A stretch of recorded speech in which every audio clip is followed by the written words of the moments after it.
I think we're live. Hi, everybody. Welcome to Emerge Gallery. My name is Robert Langdon, and we are here today to talk about the show Cut Pieces. Hold on one second. All right. Little technical difficulties. So what I'm going to do is I'm going to go through each of the pieces in the show. We're going to, I'm going to present each piece, and then the artists that are here joining me will discuss work in the show themselves. So let me give you a little visual of the gallery. Hi, Robin. Hi. This is, as I said, the collage show. It's called Cut Pieces. There's about 80 different artists in the show, all using collage in different ways. So we have, this is our window display. There's some collage works here by Jim McKay is the Last Days, and then the Resist is Dana Friedman, who we'll be talking about each of those pieces during the show. So I'll just give you a quick visual of the walls. All of the work is available to view and purchase on Artsy, that's artsy.net. There you'll see this show. You'll see shows from probably the last 4 years, all archived there, shows at the gallery, and then some online exclusive shows. Okay. So in this show, I tried to get all different ways that artists are using collage. There's some traditional cut paper collage. There's some fiber art. There's digital collage. There's a couple sculptural pieces. And it really amazes me the way that artists can be so creative with the medium. All right, let's bring up some screens. Okay, so this is the Artsy page, and when you log on to Emerge Gallery and artsy.net, and then you find Emerge Gallery NY, you will see all of the shows that I have going on. So this is the collage piece at the gallery. We have Something Blue, which is a online virtual show through Artsy, and that's all blue themed art. I have Veronica Lawler deconstructing New York City's Kosciuszko Bridge. This is an extension of the solo show that I had for Veronica last month at the gallery called Material Memories. I'll talk a little bit about that once we get to Veronica's work.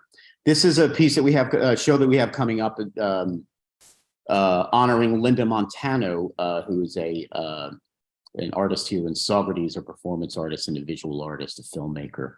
We'll talk about that a little later. I have Faye Wood arrange whatever pieces come your way.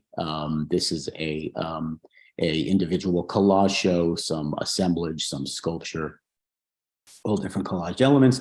And then this is a recap or a revisit of Lowell Barr's Playing in the Dark. I had exhibited some of Lowell's work back in 2018 at the gallery. So this is a virtual version of that. So when you find the show that you want to see, this is the Cut Pieces show. Just have a click on there, and that'll bring you right to all the works in the show. So we're going to go individually through each piece.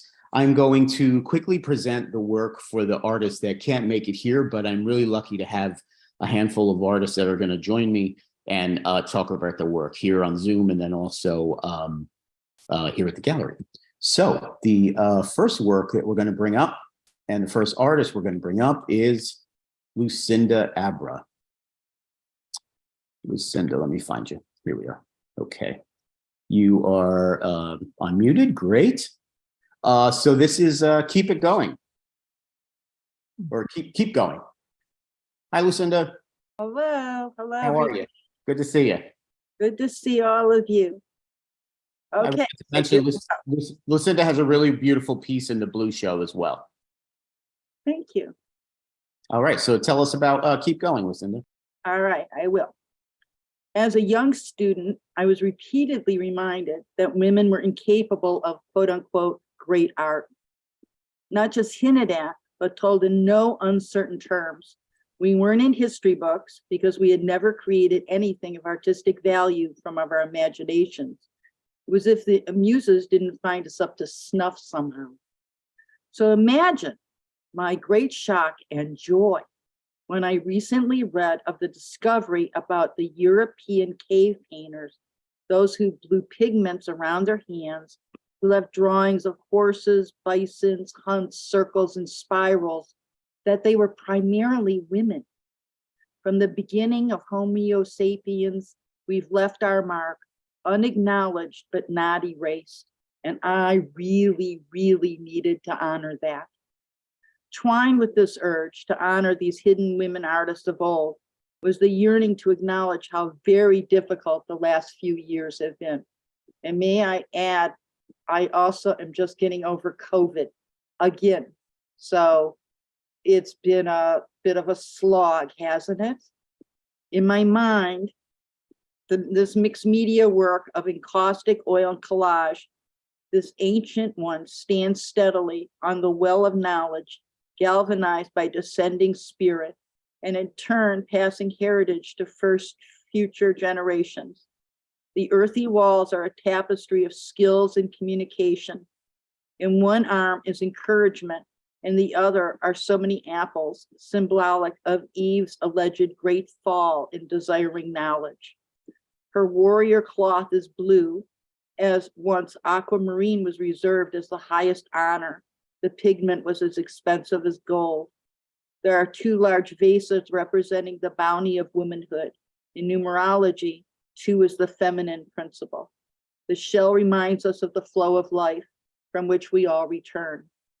If you look closely at the book or tablet she holds, which I imagine as the Akashic records, it reads, "Creative soul, keep going." Pearl S. Buck, the American novelist and recipient of the Pulitzer Prize and the Nobel Prize, captured what it means to be a highly sensitive person. The truly creative mind in any field is no more than this: a human creature born abnormally, inhumanly insensitive. A touch is a blow, a sound is a noise, a misfortune is a tragedy, a joy is an ecstasy, a friend is a lover is a god, and failure is death. Add to this cruelly delicate organism the overpowering necessity to create, so that without creating of music or poetry or books or buildings or of something of meaning, the very breath is off of them.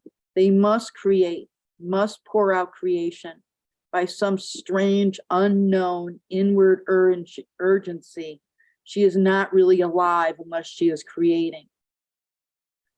We must keep going, dear sensitive souls. If not us, who?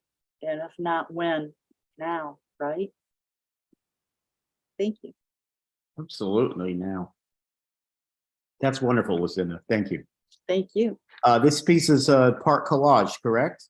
Yes, There's it is. collage elements in it. Yeah. It starts out as a collage, and then I have that blown up on watercolor paper. I cut it out. I put it down with encaustic. I cover it with encaustic, and then I paint the whole thing with oil paint. I'm sorry, I had meant to say that this was a big part of encaustic. It's a big part encaustic work. Yeah. Oh, they're all collage, by the way. That was my mistake. I wanted to mention I'm a big fan of encaustic, and I've been wanting to do an encaustic show. So the next call is actually going to be a wax show.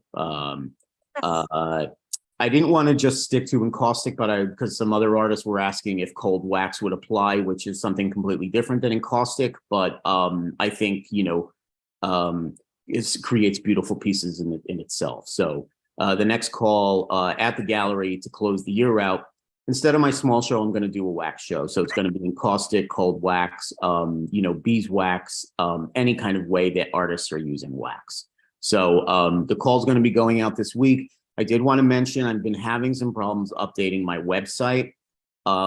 So unfortunately, the website is not updated, but the call will definitely be on social media. You can find a link there. And there's all information on the Artsy site as well. That one I can easily website update. But this will be resolved in in a bit. Lucinda, always great to see you. Thank you for joining us and for being part of the show. There's a number of pieces of Lucinda's work on Artsy that you can check out, including pieces that are accompanied with some of her really wonderful writing. All right. Next, we have a piece by Gertrude Abramson. This is called Looking Up. Gertrude deals a lot with spirituality. This one is a bit of a haunting image. Lucky to be joined by a couple artists here today at the gallery. The first one is Robin Adler. Nice surprise that I heard that you were coming by, Robin. So let me bring you over to Robin. Oh, you brought it with you. Excellent. I wanted to compare, wanted to show here the difference. So I'm Robin Adler. I'm an artist living and working in Woodstock, New York. I'm an abstract expressionist. I am a painter, collage artist, encaustic. I'm excited to hear about the call for art, and printmaker. I create art to transcribe my emotional experience, to connect to myself. So the work that I have submitted previously is more like this, what you see on the screen now, very expressionistic, a lot of color, a lot of sometimes discordant color, a lot of line, marking, energy, movement.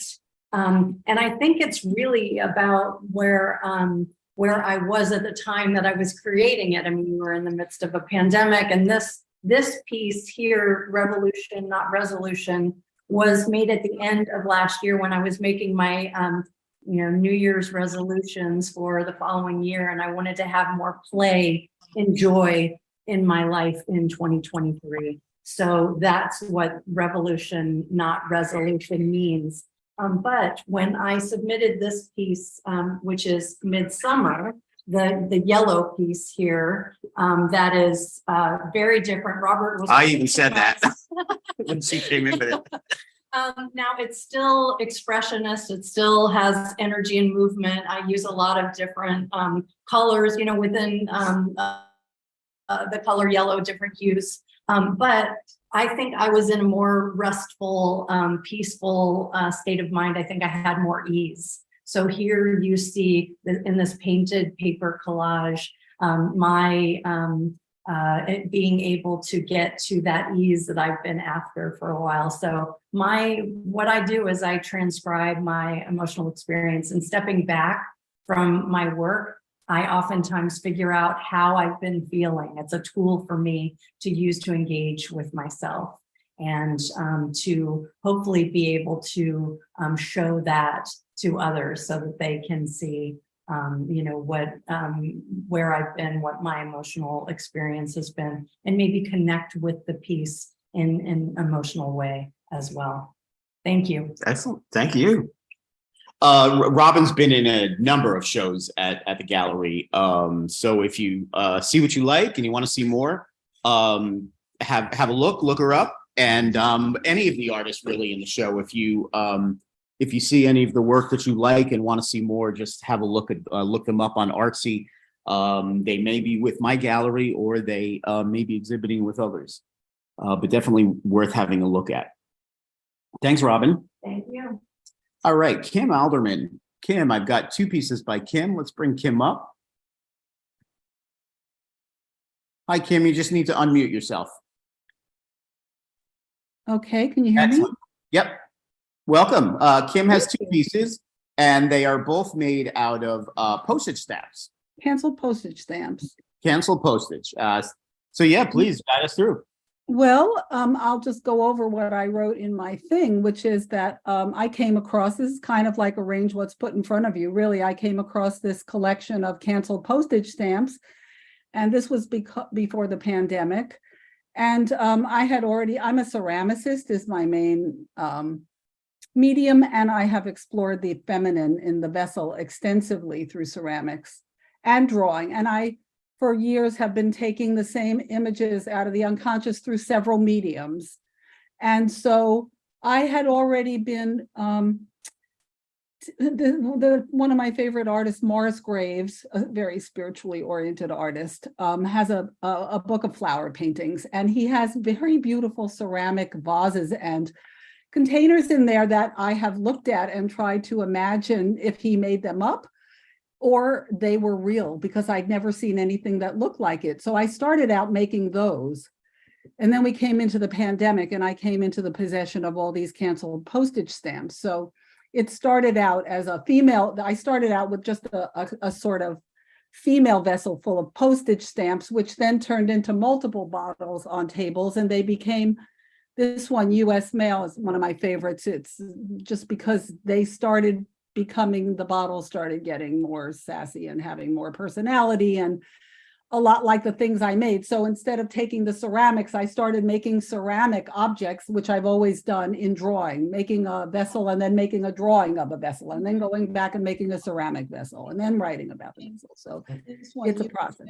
One of my favorites. It's just because they started becoming, the bottles Okay, do we have a problem with the audio?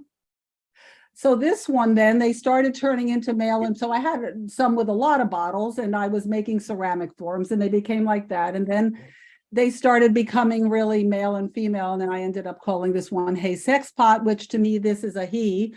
And he's got his little broom and this is her, the bushes, the things started turning into vagina bushes. And then I've gone on from there basically. And that's what happened with the postage stamps.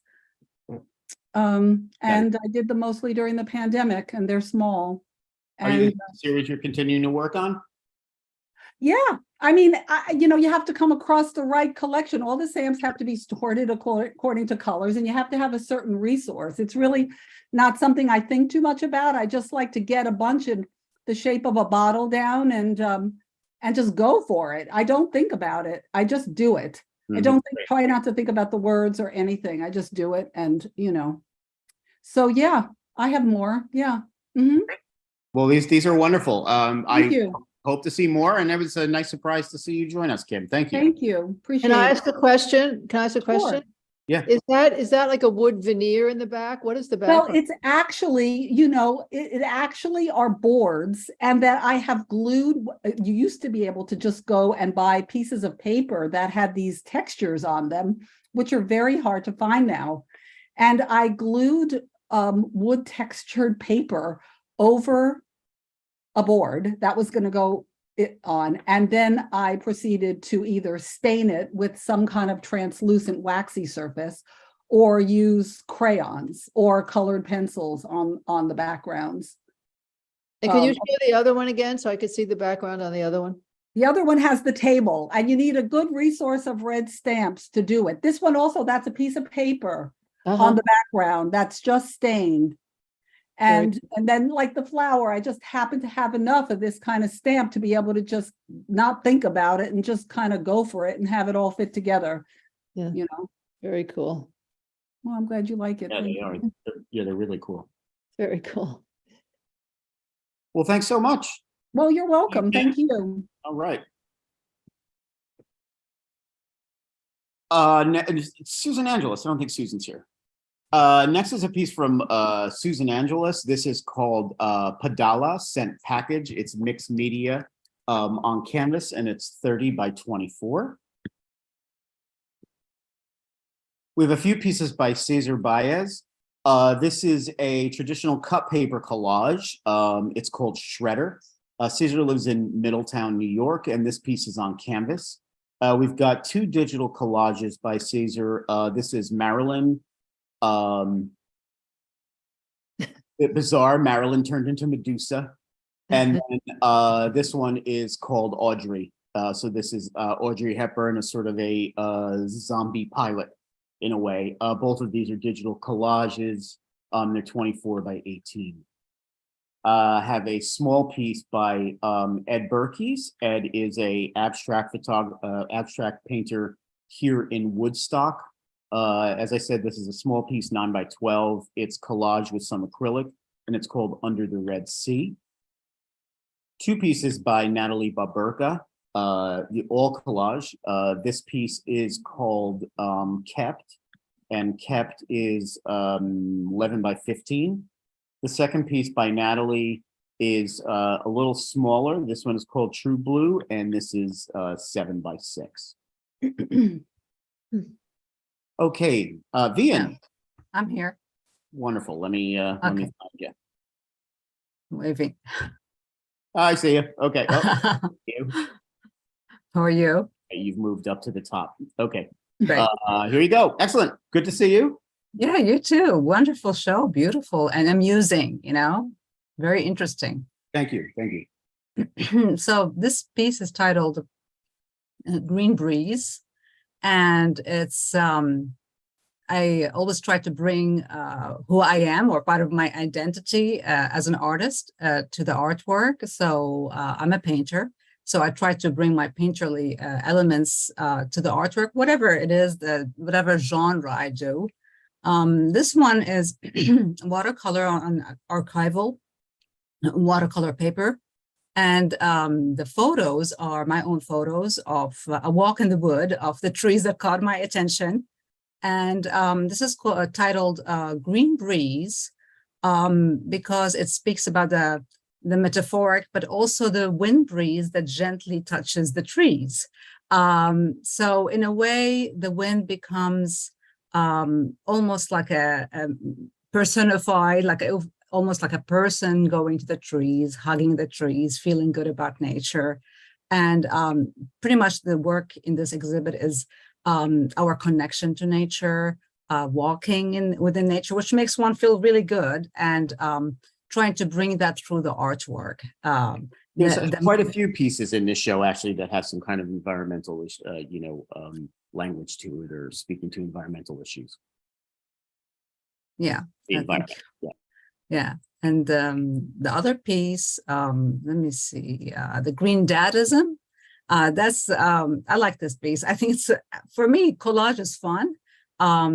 It's also, I feel like it's a way to kind of make your brain really work nicely. You think of a puzzle, but your own puzzle, right? And putting things together the way you want to. So this one, again, I'm presenting the color green as, again, part of this importance of green living and loving nature and plants and all things green. But also, again, it was a walk in the woods. So I took photos of the trees and whatever caught my attention, the pathway that is within the woods. So it's a watercolor painting, along with photos that I took by walking through the woods. So we've got the painterly quality again presented and all the green and the earthy colors, and then you've got the smoothness of photography basically with the collage pieces. So in a way, I wanted two different elements, let's put it this way, two different elements, smooth and kind of rough for that matter, and putting them juxtaposed together. But in a sense, also trying to make an avant-garde piece that is more surrealistic than just traditional. So I love the Dada movement, and in a way, it's called Green Dadaism. So it's a play on the Dadaist aesthetics, along with pushing a little bit of that surrealistic look and making it look interesting and almost unreal. So a lot of different elements that can be brought or one can think of when looking at such a piece. But yeah, definitely fun. It has a lot of, it's very reflective of a lot of your landscape work that you do. Not collage, more. I think you do mostly with acrylic. Yes, yeah. Right. So it was nice for me to see these sort of collage photographs into it. I thought it added a really nice attention to to your acrylic work. Thank you. There's a number of different pieces of Vienne's on Artsy as well, mostly all acrylic work and pretty much all landscape, some abstract. Please have a look on it, and just wanted to mention, I know I mentioned it last week at the Blue Show, but congratulations again on one of Vienne's artworks is on the cover of a French style magazine. Is that right? Yeah. Right. Style, fashion, and yes, right. art. Wonderful. Thank you. Thank you so much. You got it. Good to see you. You too. Bye-bye. All right. Next, I'm going to bring up Dorothy Broadhurst, or Broadhead, I'm sorry. Dorothy, where are you? Just so you. Yes, I'm here. Yeah, I see you. Okay. Great. And I also wanted to, you can't really see a lot of the texture in this piece, or, you know, just the 3D, the dimensions in this, but this is all fabric. You know, this is all cut paper that spills out over the frame. Maybe I should just bring you over and see it.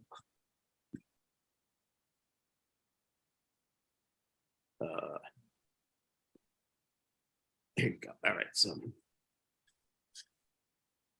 you can, I don't know if you could, you could see a little better, but it's a really fun piece. I like this one a lot. Mhm. All right. Well, Okay, well, go. thank you.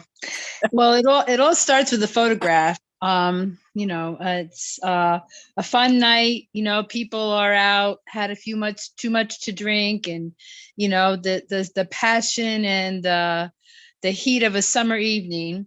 And so I was out taking photographs, and you know I had consent to take this couple's photograph, and I had a lot of fun with it. And I just used a lot of the objects that I had around my house. I had a lot of paper for not collages, scrapbooking, you know, so I shredded that all up and made her hair. And I like the fact that her hair is spilling off of the edge of the canvas, because I feel like she could not be contained. She just had to express her passion and her emotions that night. The arm is fabric. That's tattooed, and the skin is like love poems, because I feel like, you know, poetry also is an art form. So I wanted to put to incorporate some of the beautiful words that are included in love poems on their faces. So like I think one of the poems says like, I lose myself in you and my wounds don't feel like wounds anymore, and things like that, where, you know, like where we reach out for each other as human beings. I just wanted to capture that human element of, you know, like no one wants to be alone, and we want to reach out to each other and embrace each other and just have a moment of love and passion. So I really was hoping to, and I think I did, capture that moment where like there's like that song from the 60s, Strangers in the Night, you know, like something like that, you know, where you just have to reach out to each other and just love each other and want to embrace each other. And it just was something that I wanted to, I in my art, I seek to represent the moment and sort of the spirit of the people that are in that moment. And it is a real fun piece, and I enjoyed making it, and I never really know where I'm going to end up with. I don't have like a preconceived notion before I start a piece, because this piece will speak to me and it'll tell me, no, you need to do this now. Like she has a little bracelet on, you know, like I just would go around the house looking for things like, oh, she needs this, and you do something and then you walk away and like, oh, I need to do that. And so I find each piece that I do is like its own little journey from what I have started with and how it ends up. And it is a fun piece, and I'm glad that it's appreciated. I think you really convey that real sense of joy and just wonder. It took me right back. It took me to, I don't know, the East Village in the 70s, or like Max's Kansas City or something. But that's where my head went. It's a really fun piece, and if I really encourage people to come and see it in person. There's a lot of texture that just doesn't do it justice in photos. Well, great. Thank you so much, Dorothy. All right, thank you. Okay, I have two pieces by Celine Cardwell. This piece is sold, which I'm very happy about. This is called Femme. And then the second piece is called Nostalgia. This is Cut Paper Magazines. Two pieces from Virginia Casper. This is called Smoke and Fire. It is it's fairly large, 14 by 11.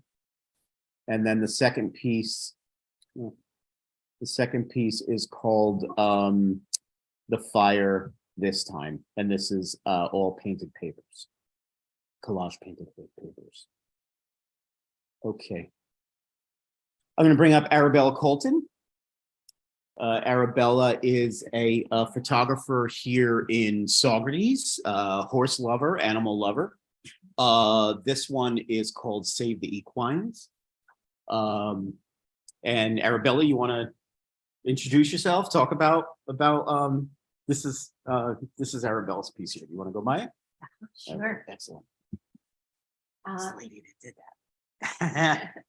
So this, I do film photography, and this is a collage made of torn pieces of prints that I have made of horses and a donkey. I tore the prints because I'm thinking of the violence that's done to horses and equines. I'm thinking of racehorses and carriage horses and the corralled Mustangs. And of course, the most egregious thing is that horses, both family pets, racehorses, are auctioned off to dealers who truck them to Canada and Mexico, where they are slaughtered. Horse slaughter is no longer legal in the United States, but they're taken to Canada and Mexico. And I'm thinking of them being torn apart. So that's what this is about. And I'd like you to see my t-shirt as well. Nice. Thank you. Oh, you got it. Thank you. It's always, it's art with a message. It's always wonderful to hear, the story and the meaning behind it, which makes it, even more special. Arabella has a series of photographs that she took in the 1990s in San Francisco. There was an artist that was going around painting dogs on walls. It was a bit of a guerrilla artist, and no one really knew who it was, but it became a bit of an adventure to walk around the city and spot where all of these wall dogs were painted. Well, Arabella had taken her camera out and did that. So on Artsy, you can see a whole collection of some of those photographs. I was living there at the time, and I found great pleasure in walking around the city and just finding these different wall dogs. So I'm grateful that she captured them, and I'm really pleased to make them available through the gallery.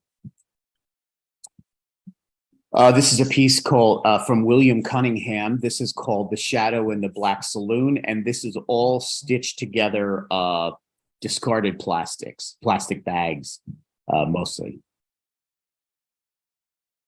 Two pieces from Maxine Davidovitz. This first piece is called It Figures. This is 11 by 11. It's a collage. Maxine lives in West Shokan. And then the second piece is There's a Place for Us. These are all painted papers and then collaged together. Have a piece, Jubilant Blooms. This is by Shelley Davis. Shelley is an artist living in Malden. And Shelley's always up for the challenge of whatever theme I have at the gallery. So I'm always pleased when she participates. And this one's a real burst of sunshine. Nancy's not here now. Okay, two pieces by Charles Dorr. This is Regards of the Day for all the coffee lovers. And this is a little bit of acrylic and some collage papers. The second piece is called American Cheese. I'm sorry, but it's not acrylic, it's a watercolor on both of these. So it's watercolor and some collage photos. Two pieces by Thomas Eleanor. Some surreal collage works. This is untitled.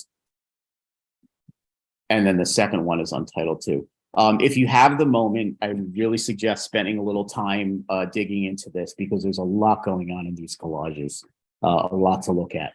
I mean, pretty exciting. Couple pieces by Dana Fournier. This is called Love. It's a small piece, all collage paper. This is Love is 10 by 10. Dana lives in Albany. The second piece is called Fiery Hearts. This is some newspaper, different collage elements, and some acrylic.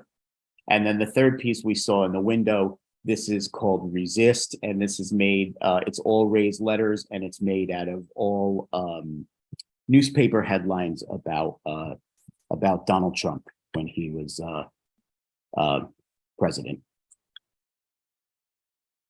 A couple pieces by Deborah Friedman, who is here joining us. Hi, Deborah. Let me bring you up. Wonderful. Deborah, you're, if you could just unmute yourself. Sorry, hi. There you go. All right. Good to see you. Hi, thank you. Thank This you. is on Yupo. Yupo is something that really intrigues me. Yeah. I think I may have told you this before. So I was shocked that this was on Yupo in such a large piece too. Tell us about Yupo. You can get Yupo in big roll. You can get Yupo larger than this. I work on Yupo that's 26 by 40, and also it comes in rolls. Yes. It's quite, so Yupo is polypropylene. It's a recycled plastic paper. It's called paper, but it's not. And I love it because I can work with acrylics or oil on it. And this is a collage that I cut up two paintings. Well, I cut up the middle painting. I cut up the painting.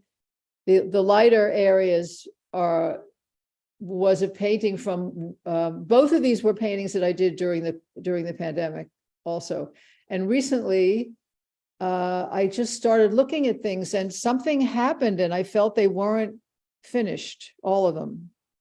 And I cut this shape, which is a pond. I've been painting a pond for about 25 years. I live in Kerhonkson and in New York City. So it's a pond, it's a rock, but when I put them together, they both just had more meaning.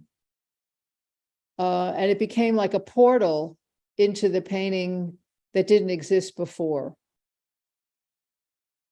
My first paintings when I was right out of NYU was I floated oil paint on water in a children's swimming pool, made marbleized papers and cut them up in landscape, just so horizon lines and mountain shapes. And I hadn't done it in 40 years. So it was really fun. Is a lot of the paint on here on the Yupo itself, or more sort of on the collage then? Oh no, it's all paint. There's no collage. All on Yupo. The only collage is the two paintings pasted together. Right.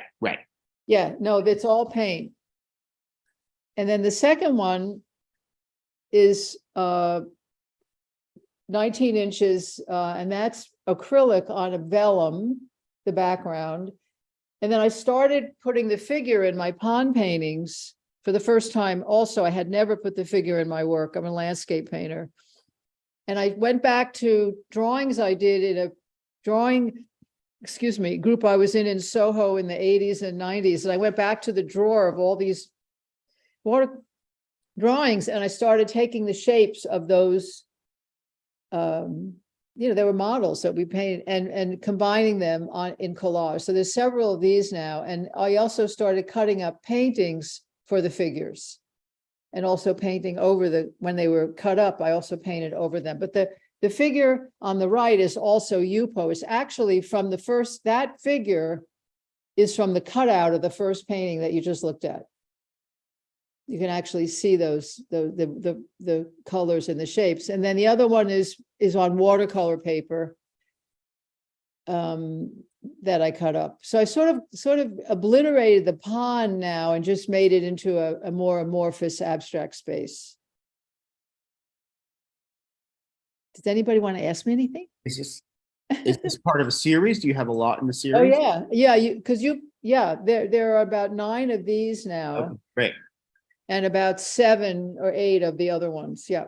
Wonderful. Yeah, they're really stunning. And seeing it in person, Yupo is something that has really intrigued me. I like the way that, paints or different mediums hold or don't hold onto it.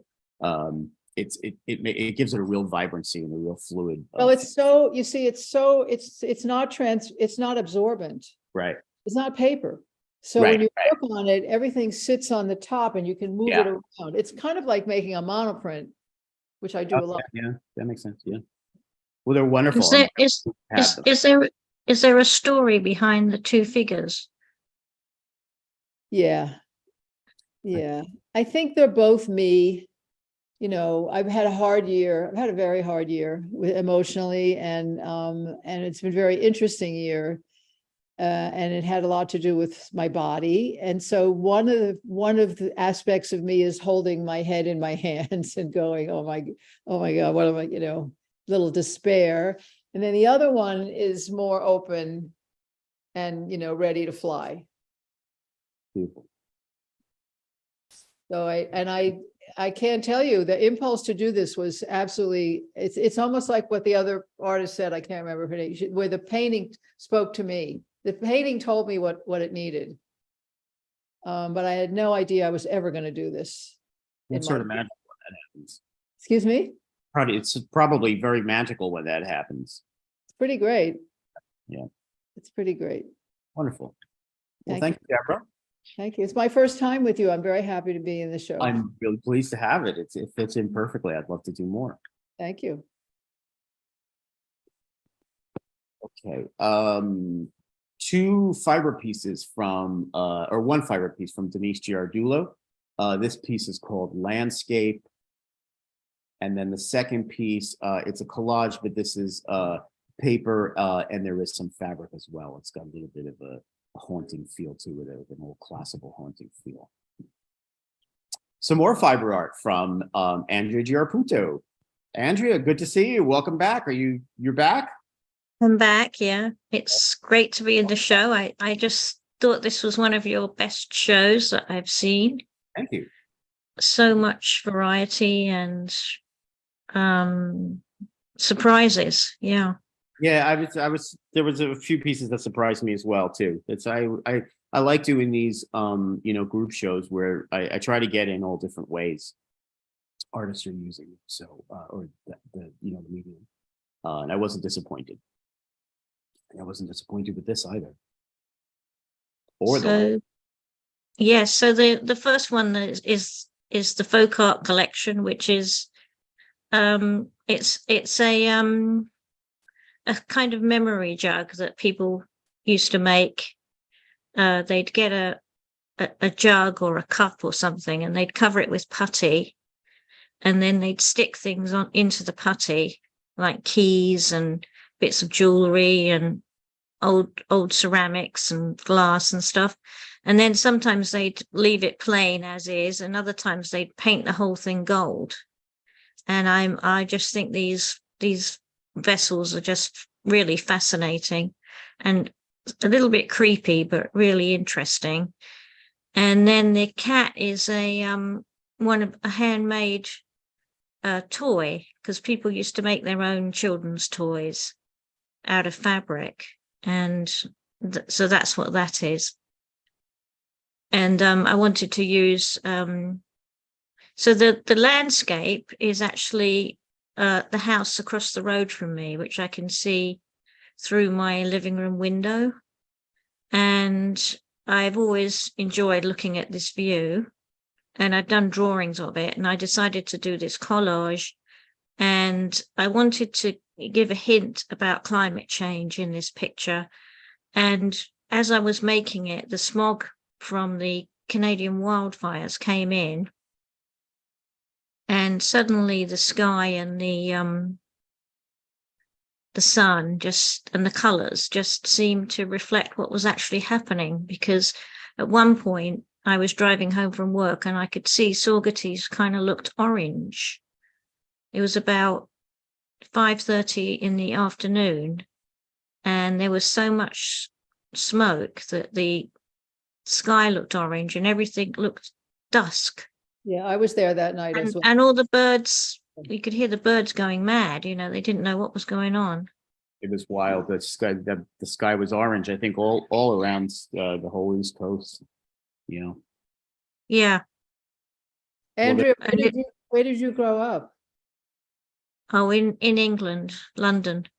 I figured that, but yeah. So I've never heard of that, custom of the cups. It's very interesting. Yes, it is. I'm quite interested in folk art. I mean, I don't have a personal collection, but I tend to look at it online and pin it all to my Pinterest boards. I think it's really interesting how people with no or very little formal education and probably no art education at all were compelled and enjoyed, and probably for financial reasons made these art pieces, some of them to sell. I mean, it just says how strong that desire to make art is, and how it's innate in people. They're beautiful, Andrea, and she's done well, we've sold a few pieces, and there's also a few other pieces in previous shows of Andrea. I know you started slowly getting these out, but I've personally seen them getting better and better, and I'm just really, really enjoying exhibiting them for you. Thank you very much. You definitely don't disappoint. And thanks for offering us a place to show our art, Robert. Oh, absolutely. It's my pleasure. It's all about the art. Yeah. Thank you, Andrea. Welcome back. Thank you. Thanks. Okay, I'm gonna have a bunch here that I'm gonna go through quickly. This is two pieces from Patty Gibbons. Patty's a wonderful artist living in Kingston. This is a piece of all collage vintage papers. This is called Running in Circles. The second piece is called Dream Architect. This is all in vintage papers as well. An encaustic piece by Marianne Glass. Marianne, I know mostly as a photographer, so this was nice to see the use of some encaustic. There's a bunch of layering and a bunch of collage of different papers underneath. Two pieces by Alice Goodman. Alice is a new artist for the gallery. This one is called Angry Woman, and then the second piece is called Lost in Space. They're both mixed media collage pieces, and Alice is an artist living in Woodstock. Two pieces by Russell Gordon. This is untitled. At first I thought it was metal that it was collaged on, but it's actually a piece of board, excuse me. This is untitled, and this one is untitled as well. This is a mixed media collage. There's some photographs and some wood in there. An assemblage from Christine Graff. Christine is an artist living in New York City, and Christine uses usually mostly found objects, a lot of common materials. Couple pieces by Patrick Hammer. These are all fortune cookies. A lot of humor in them. Two of them had sold at the gallery. This one is, I encourage you to have a look at them when you get a chance, but they're all some pretty wacky fortune cookies that we stumbled upon. This one I like a lot. This is all the words are misspelled in it. So that's Patrick Hammer. Two pieces by Andrew Harrison. This is the first piece called Collab. Andrew, these are all collages from inner sleeves of LPs from the 60s and 70s. Andrew goes to a lot of garage sales and flea markets, rummage sales, and picks up a lot of old and then collages them together with the inner sleeves. Nancy, are you here? Yes, great. Let me bring you up. I have two pieces from Nancy Gagliardi. This is Working Girls 1, and then the second piece is Janet wins the 1960 Biggest Pumpkin Contest. So welcome, Nancy, and tell us about these two pieces. Hi, Robert. Thank you so much for having me. Really appreciate being included with all these other fine artists. Wonderful. Thank you. So this first piece, before I get into it, I just want to give a little bit of context. I'm a representational artist, and a lot of my work, I have it straddle between the worlds of abstract and the hyper-real. And I often veer towards the surreal. And I think that these two pieces definitely tap into that. Like most artists, I deal with many mediums. I've done a lot of work with oil, ink, and in this case, and in these two pieces, I'm working with acrylic. My themes were, as I might work with a lot of different medium, my themes are pretty much the same, and I carry them throughout all my work. I like to explore ideas about gender and women's roles. I specifically think about women, mid-century, 20th century women, and the roles they had to play and how they shifted as the decades shifted, which I kind of feel the 20th century was a particularly tumultuous time in women's lives. And these pieces really came out of my interest and curiosity in trying to incorporate literal imagery, whether that was family photos, in this case, ephemera, sometimes photos I've taken into my work. And what I've literally done here is I am painting on photos that have been copied. This enables me to really explore the imagery that was used and communicated to women. These particular images for this first piece were found in a knitting catalog. And what I thought was really great about it, it was a catalog from the either 1950s or 60s, and it was a great example to me of that tension that women were feeling during that era. On one hand, they were given cues that they had to be perfect housewives, coming out of the consumer culture that was rampant in the 50s, and have everything perfect, whether it was how they looked, to how they appeared, to their homes. But what was funny to me about these images is that they were also, this is the time too when women were just starting to enter the workforce. And I particularly found it very funny that on one hand, they're telling women to knit their own skirts and shirts, but also too, you're going to work out of the home. So I really liked this idea of the tension that was existing between women in the domestic versus the public. And this was starting to really unfold during this era. So basically, I'm painting over these images, and this piece here also became one that I really loved as well. It helped me kind of get into this world of the surreal, but still be quite literal. Here, this was a vintage ad, and I basically painted over this, but instead of the original ad, which had a beach ball, I painted a pumpkin. And again, this gave me an opportunity to delve into this concept of the surreal and thinking about women and women's roles and ideas about women in a very different way. And just a note about color as well, this technique that I use really does not call for subtle colors. In this one, I've used what I call my Palm Beach colors, and I've taken even other paintings that I've done in this series and others, going even stronger. I mean, I think that the imagery and the strength of the imagery calls for something that's very, very bold in terms of the coloration. Also, too, by using found imagery, I'm able to play with shapes. This shape I really loved. I felt that it had a great energy to it, and therefore how I created the shape, I literally cut it out as it appeared. However, in the prior one, the shapes I felt I wanted to have a more multidimensional effect. Therefore, what I did was I applied the shapes, first of all, the paper to canvas, and then I cut out the canvas and applied the canvas to stretched canvas. So it gave me a little bit of a sense of depth and strength to these images.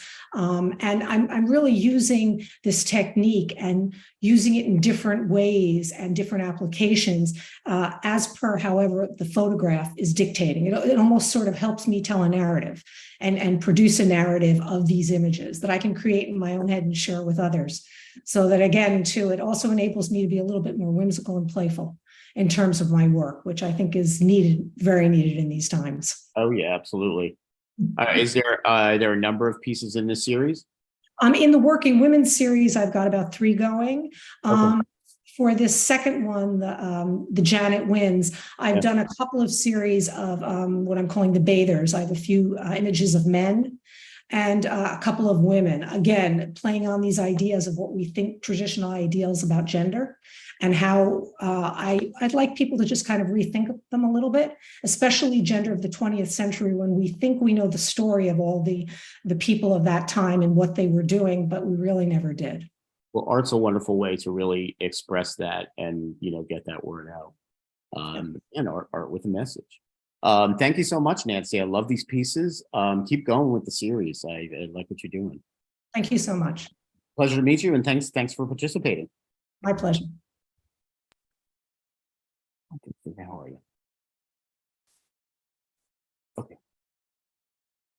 Okay, I've got two pieces by Nancy Harrod. This is called Shifting Narrative in Blue. And then the second piece is It's All a Dance of One Sort or Another. And these are all cut paper collage. Okay, you see my big face for a second. And let's bring up the next screen. I'll share this with you. All right.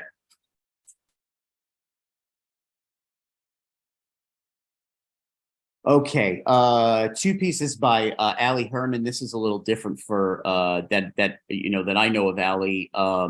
Allie does a lot of encaustic and some smaller works, a little more figurative. These are two abstract pieces. They're both sunspots. Two pieces from Susan Himmel. This is called Flower Song. This is exhibited at the gallery, which sold last weekend. And then the second piece is called Celebration. Both of these are mixed media with collage. Two pieces by Yoko Izu. This is a really beautiful piece called Unexpected Fails. It's a small piece. I think it's 10 by 10. And then the second piece is small as well. This is called 12 by 12. Two pieces from Roxy Johnson. Roxy, are you here? I saw you earlier. I see you. All right, great. Let me bring you up. All right. Hi, welcome. Yeah, thank I you have for the other side, and then the second one, which I quickly just. First of all, thank you very much for a really diverse and intriguing show. It's wonderful, and for this opportunity again. It's a lot of fun. So thank you. I can't. Okay, there you are. Can you say you want to go back to the first one? Let's go to the other one first. Okay, great. You got it. All right. All right. Okay, this is a rather new kind of collage for me because well, I've been working with collage now for over a decade, but I was a printmaker beforehand and a very serious etcher, and I started to take some printmaking classes that involved collage and monotype. And this actually is a collage plate that I had inked and run through the press. And when I got it home, there was a lot of ink residue on it, and I really liked it. And so I turned it over and I started collaging on the back of it as well. And then decided, oh, it would look really great to attach it to a wooden substrate and put it in a frame. So that's why it's called The Other Side. And it's actually, the collage plate was done with masking tape, basically. And then, little pieces were, I collaged little pieces onto the back of it. So it's a rather new approach for me. This is a rock, paper, and scissors. And this was a very playful piece for me. It began as a blind drawing, okay, done with my eyes closed. And then I gradually began to layer on top of it and rip off and peel away and then layer some more. And I don't usually title things until after they're done and I've lived with them for a while. But I really thought, I don't know if you can find the scissors. Can you find the scissors? If you look closely, down in the bottom left corner, there's a little pair of scissors all the way down in the green. There you go. Right. All the way down at the very, yeah. And it just made me think of how decisions are made, relationship and how decisions are made with the whole rock, paper, scissors approach. And abstract, collage is kind of like that. It's not a biased decision that gets made. They're decisions that, that are responses to marks or things applied. And you don't really know what's going to happen until it actually happens in the moment. So, yeah, that's rock, paper, scissors. Excellent. Thank you. It's so colorful, and I really like the process of the first one as well. Thank you. Yeah. Wonderful to have your work here again. Always a pleasure to have you at the gallery, and to see you in person too. It was a nice visit recently. And can I share one thing with you? I told you my new site was going to be going up, and it did go live last weekend. Oh, excellent. Great. And what is the site? Yeah. What's the site? Tell us the site. It's just roxyjohnson.com, ROXIEJOHNSON.com. It's the same as my old site name. It's a totally new, it has all my more recent work, a lot of my painting and collage, a lot of my drawings. All right. We'll have a look. Thank you. Yeah. Thank you, Robert. All right, you got it. All right. I'm going to bring up Dorothea Marcus real quick. I'm sorry, folks, we're running a few minutes late. Well, a little more than a few minutes. These sort of tend to run over. So Dorothea's got two pieces. Hi, Dorothea. Hi. So we've got, this is the first piece, and then the second piece is impromptu. Right. So which one you want to Well, talk about? both pieces, impromptu, which is on Artsy, and homage to Ned Carter, which is here in the gallery. They're about probably the last two collages I made, because I take a collage class at the Woodstock School of Art with Jenny Curry. Okay. And I think these were done in the last session. And then I've been busy with other things since then. And with both of them, what I'm trying to do is incorporate a lot more light and space and air in my work. Yeah. Instead of having every square inch, filled with an image. So you can see that. Yeah. And I really like them. And this one has some painted paper in it, and it has some, the pieces with the design on them were from a catalog of Nanette Carter's work. And she does these beautiful collages, but they're kind of done on some kind of plastic material, and they're actually stuck to the wall. Oh, wow. And she's represented by the Barry Campbell Gallery in the city. But I loved her work, and I don't know, I really like the colors in this and the shapes. Right. And the other one, impromptu, again, just the middle part, the blue part, is an old monoprint that I had done, monotype. And then there's some painted paper, there's some, the orange pieces are from a beautiful, it's kind of like almost leather, like this old French notebook that I did. And I always love orange and blue together. And then I did some marks, which I usually don't do, with the black marks there. And I just enjoy it, so I think it's a new direction for me. I love it. I like where it's going. It is very airy and open. Yeah. A lot more than you usually do. Yeah. So and I love, collage. I do printmaking and photography, but I think collage is my favorite medium because it's so direct and personal. Yeah. It's like your mind to your hand to the page. And the other thing too is you could use both photography and print. Right. Exactly. Well, fantastic. I'm pleased to have them. Thank you. Dorothea has a number of pieces on Artsy. She's been in a number of shows, including some of her photography, more collage. I also want to give a plug to the Woodstock School of Art. Jenny Curry's a master at what she does. I've known so many artists that have taken classes with her and at the School of Art, and it's just top-notch instruction there. So, they're right down the road. Anything you want to learn, they can teach you. Brush up on some things, learn a little more new things. Thanks so much, Dorothea. Thank you. All right, let's get back on track. All right, Arlene Joseph. Arlene, you are here.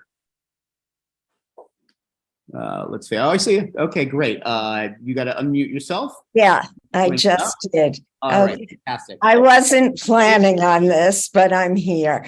I'm sorry I didn't make it to the opening. I had a back problem and couldn't travel because I live in New York City. But I appreciate you having my work in this show, as well as the Being Blue show, too. These collages came about.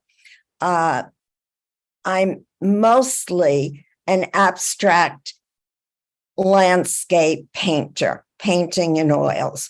But for 25 years prior, I was a fashion designer. Once that whole industry changed with manufacturing overseas, I was looking for a creative outlet and started taking collage mixed media classes at the 92nd Street Y in New York City. And living in the city, I'm drawn to nature, which I don't have outside my door. So these two pieces came about through my travels when I went to national parks, visiting out west. This first piece actually has some dried elements of foliage, flower, and a little twig that I attached on top of the images. So, and this one also, because I'm just drawn to landscapes, and which these are more realistic than my oil paintings, but nevertheless, I'm always drawn to nature. They're beautiful. There's a real haunting quality to them. I really, especially this one. It's almost like there's a fog over the landscape. Yeah. Robert, can I say something? Sure. I Barbara Tepper Levy. I see a wolf in there. Oh. There's this. I think I see what on the upper left hand side. And all the way going through, you can see the wolf. Oh my gosh! Yes, that's what strikes me the most. I would not have seen that, and I didn't plan on that, obviously. But I think that adds even a more mysterious element. Oh yeah. Thank you for seeing that. I don't see it. I'm going to have to spend a little time with it. And it's the light greenish moss color on the top. Right there. Right in this area. Yeah. Okay, great. All right. Well, thank you so much, Arlene. I'm glad you joined us. Thank you for having me. Two pieces from Helene Kiefler. Yeah, I'll bring you up right now. I'm sorry. Yep, you got it. This one's not showing. Why isn't this showing? The second piece is Detailed of Voyages, Eyes Built.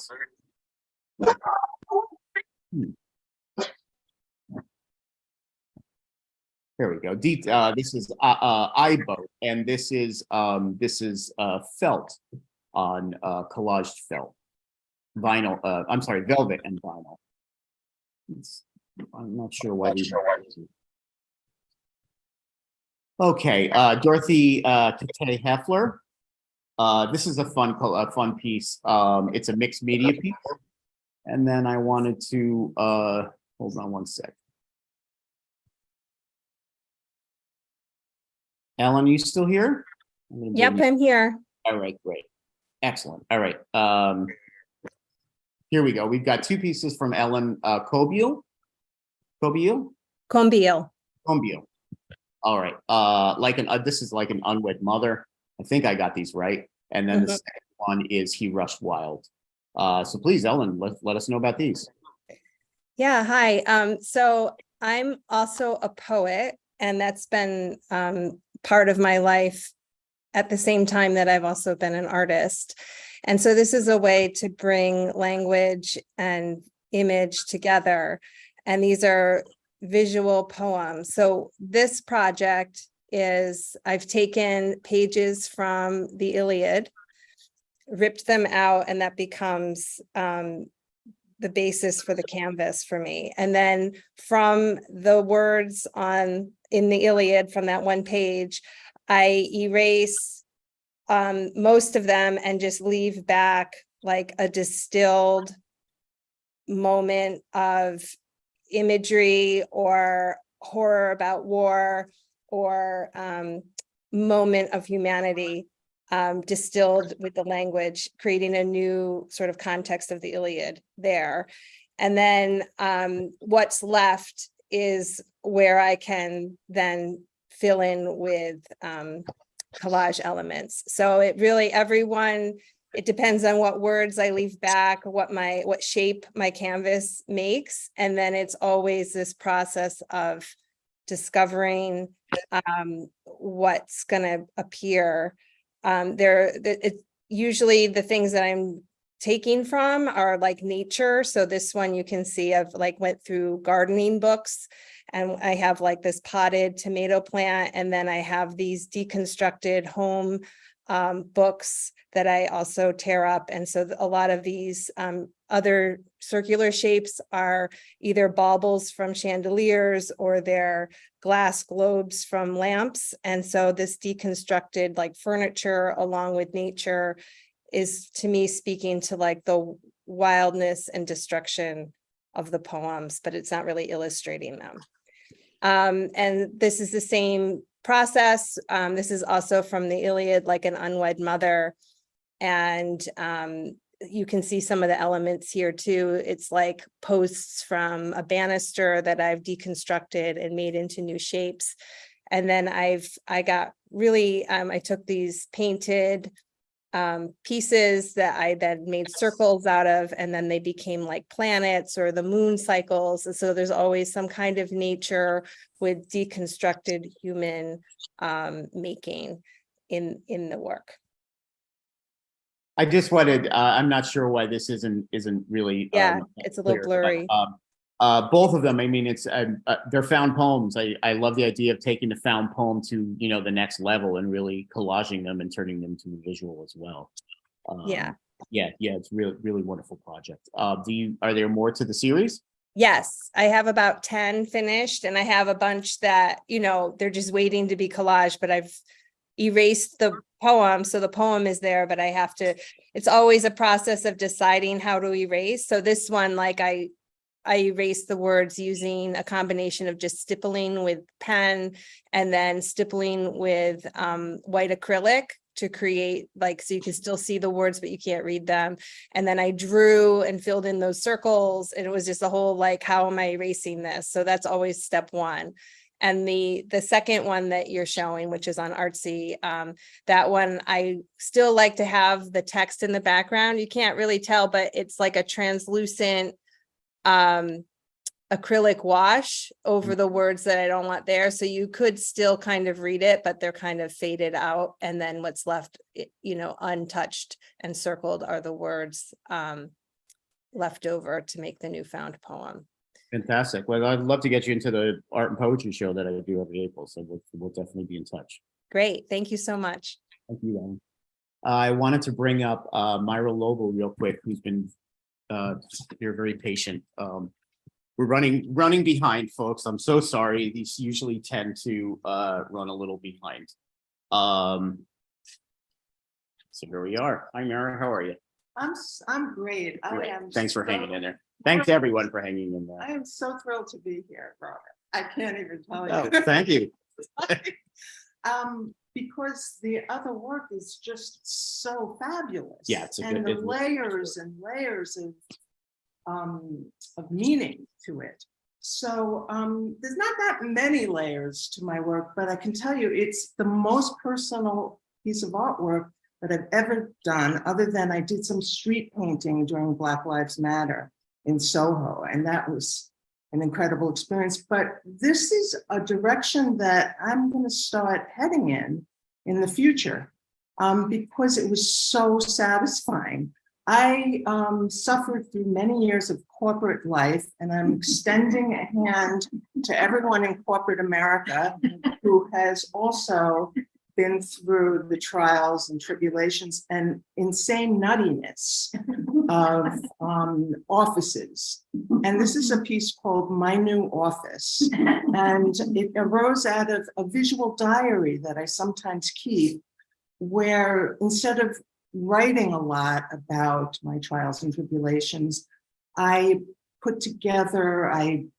do drawings and collage of it. And I never thought of doing anything with it publicly. In fact, I'm quaking in terror that my current corporate masters don't see any of this.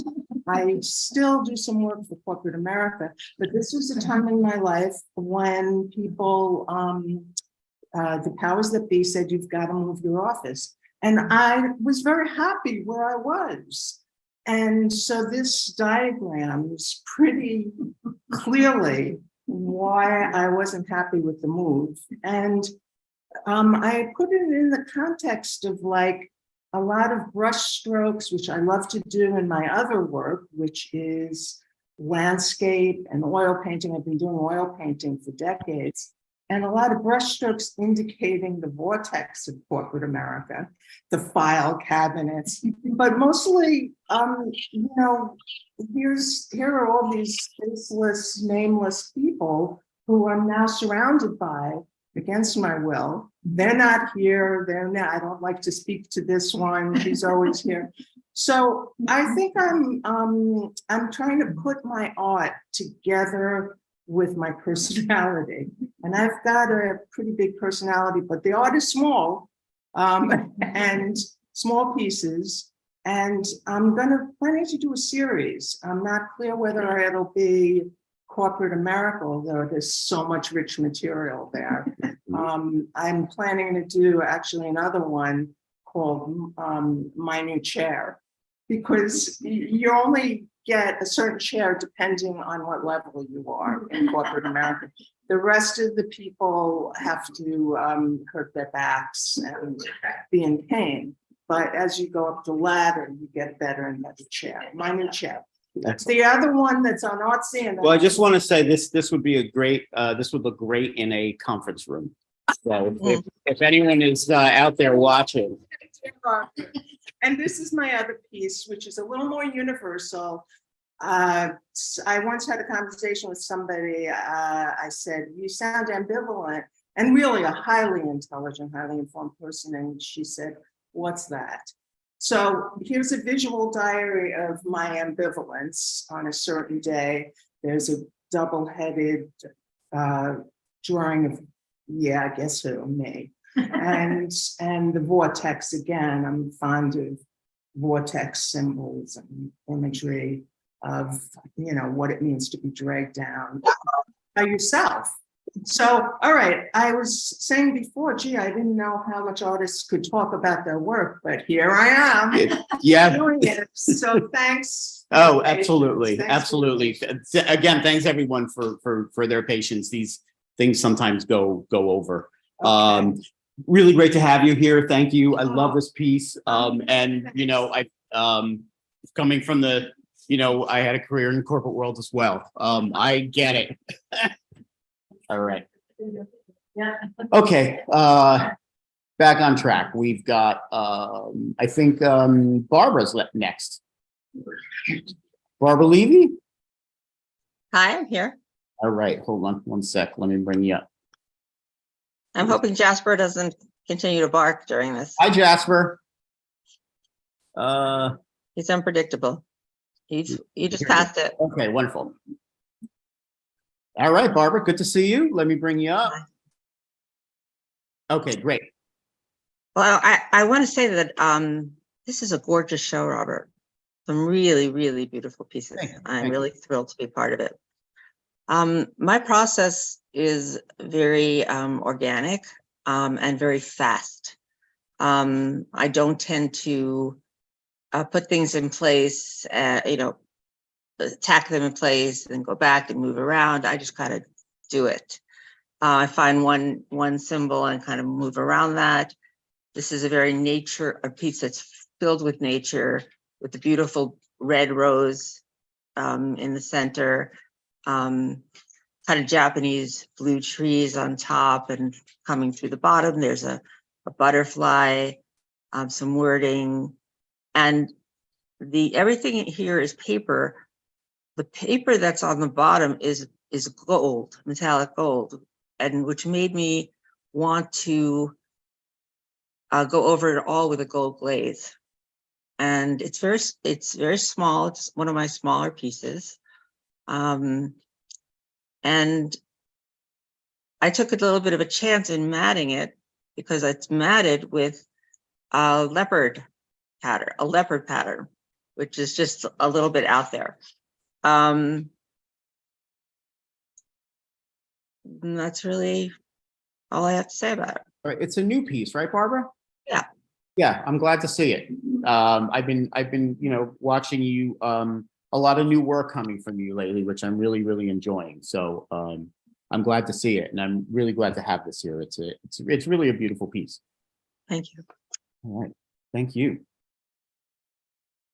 Okay, I got a little off track. I need to go back. Two pieces from Anna Kostros. I'm sorry. This is called Elephant in a Room. It's a larger piece. And then the second piece is called Coneflower Wall. There's some collage elements and then some acrylics as well. Beautiful piece from Carol Kunstadt. This is called In the Beginning. I'm not sure why this isn't clicking on, but it's a really delicate piece made of, there's rice paper, there's some handmade paper.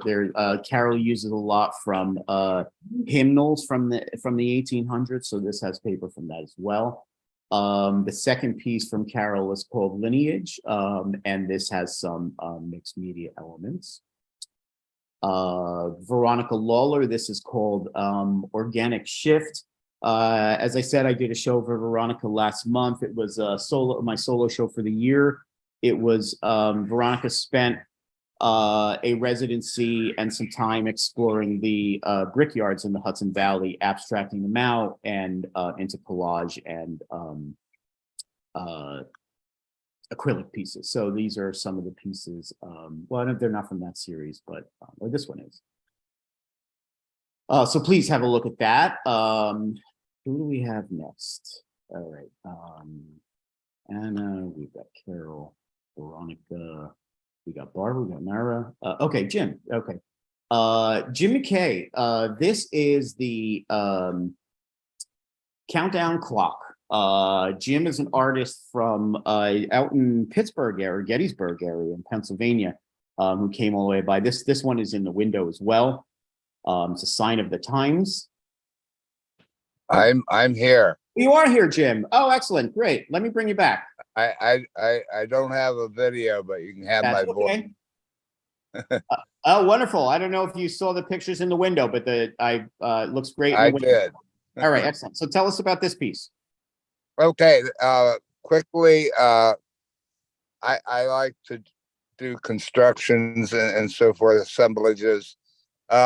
This is from my very fundamentalist upbringing.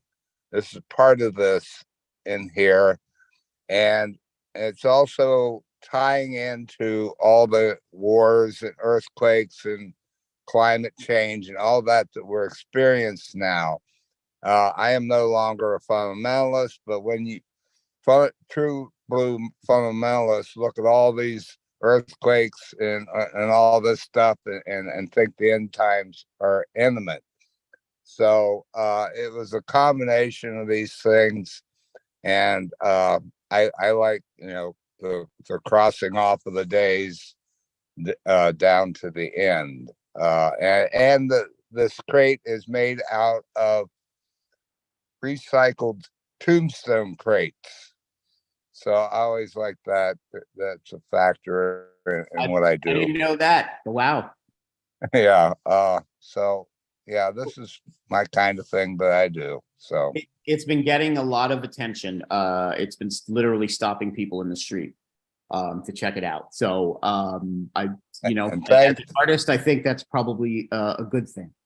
That is a good thing, and thanks for having me. I've been unable to show this piece anywhere. No one would take it, and you did. And my hat's off to you. Thank you so much. Right away. This is right up my alley, and you know, I think art should push buttons. So this one's pushing a button, or at least you know, setting an alarm clock.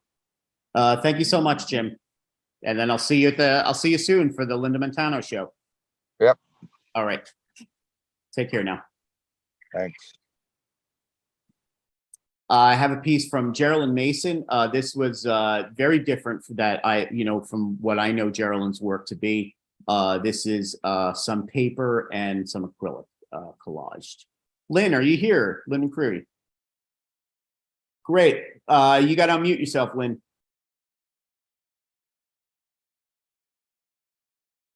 You have to unmute yourself. There you go. I did it. Okay. Hi. Yeah. I've got two pieces. This is a diptych from Lynn, and then the second piece is well, I guess it's a diptych as well. It is. Yeah. I like lately I've been doing the diptychs because it kind of gives the collector options on how they want to display it. I first came up with the ideas that I'm using in these, if you can see this little guy. Next door to me, there was a hardware store that went out of business. Well, he decided to close up. Anyway, I went over there and saw all these paint chips is what this is made of. And I said, what are you doing with all those paint chips? He goes, nothing, you want them? I said, yeah. So that brought this idea about. And then when you did the call for the cut pieces, I actually did both of these pieces for your show in mind. And I took that further with the use of washi papers and cut up pieces of some of my smaller little art drawings or whatever, like where the flower is. That is actually a print made from a piece of the foam that comes with the meat. And I just did the impression of the flower, put paint, smacked it on. So, and also these, because they're diptychs, they're made, you can show them multiple ways. I actually put hangers on the back so that they can be shown vertical, horizontal, this side, that side, on top of each other. Yeah, I just thought they were fun. With this one, I did the black background because I really wanted it to pop. I'm very experimental in my work and colorful. I use a lot of color. So. Oh yeah, this is this is actually a little subdued for you. Yeah. I mean, in the, you know, the colors in the snake and all of the you know, the movement is definitely your style, but the starkness in the back is very different for you. Yeah, I really wanted to, after doing, because I did this one first, these guys. So I wanted, I don't know, to have this a little more design oriented as opposed to a patchwork. Yeah, that's wonderful. I'm pleased to have them. Lynn's have a number of pieces in the gallery before, and you know, there's still some online. So please have a look at it and come on and see this one in person. Okay, thank you, Robert. Thank you. Good to see you. You too. Oh, who's this? Two pieces from Noah McGrath. This is two small collaged elements in here, but I think they work really well. Noah's been taking some classes at the Woodstock School of Art with Melanie Delgado, who's a wonderful, wonderful abstract artist. So if you're looking to loosen up a little bit and get involved with some abstract, I definitely recommend taking one of Melanie's classes. Two pieces by John Melville. John is a wonderful framer. He creates a lot of frames for many of the galleries down in the city and around the Hudson Valley. In his collage works, he uses a lot of old German automobile ads. Two pieces from Angela Min. This is called Roadrunner with Lizard. This one is at the gallery, and there's some really, really great texture in this. With a lot of these collage pieces, you really can't get the texture visually online, but you get the idea. And then this one, this little piggy is made with lots of little piggies that went to market. Two pieces by Wilma Miller. This is a small piece. This is an abstract piece. And then the second piece is small as well. This is 8.5 by 11. Wilma is a wonderful abstract artist here in Woodstock. Two pieces from Mary Mobajon. This is called Marriage. This one is at the gallery. It is on wood. And then the second piece is called Reflection. These are all mixed media pieces on wood, and they're I think 24 by 24.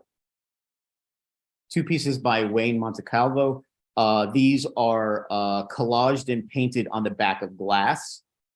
This piece is called The Transport, and then the second piece is called The Portal. And there's some digital image that are collaged on the back of the glass, and then some inks and paints as well.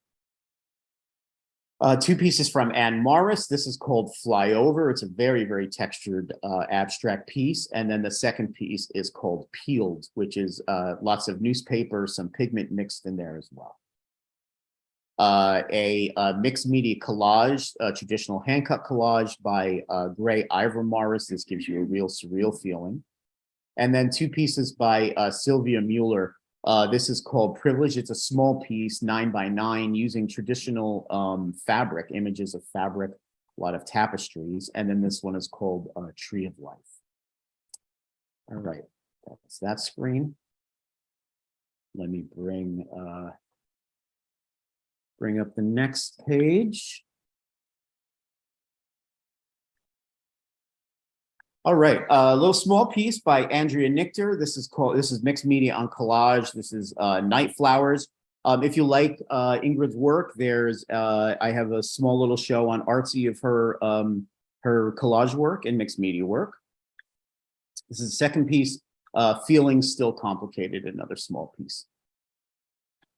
Two pieces by Will Nixon. This is Weird Night Out. This is a digital collage.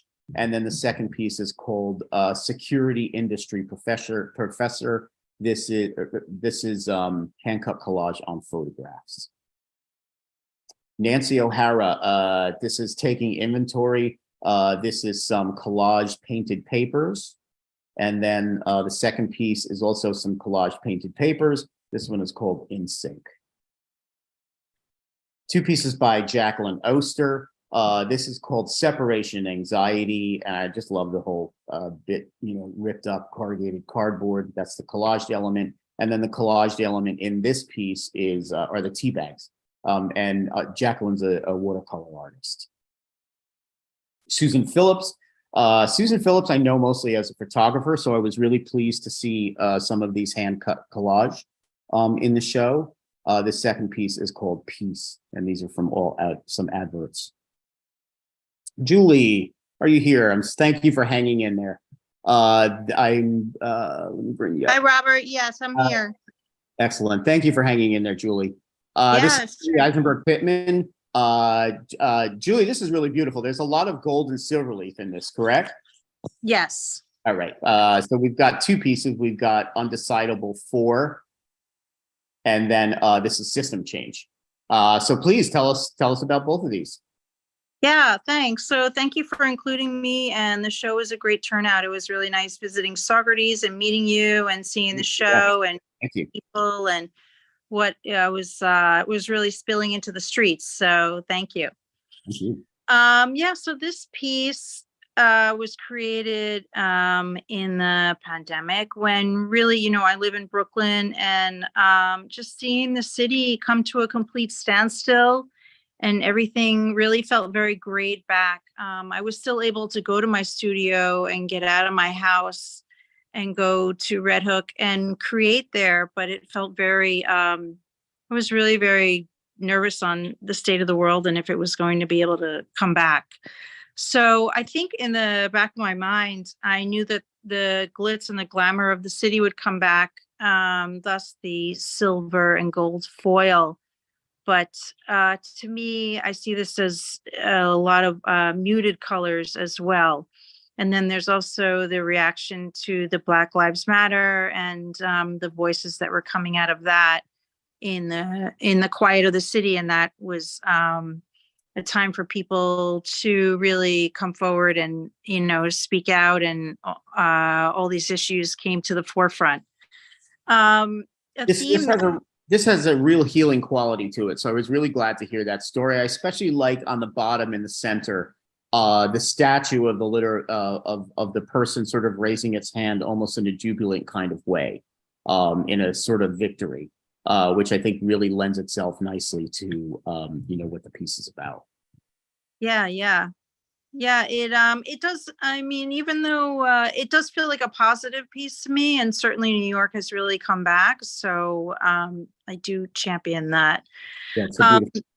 In both of my pieces, this was not intentional, but I think that's often the case, where I like to create a lot of space in between the images. I call it the liminal space. It's kind of the threshold between what is and what will be. It's kind of, you know, in this day and age where everything bombards us and there's some overload of information, I just find that like limiting the amount of pictures and images that are in the collages give your mind almost a space to just relax and look and take it in.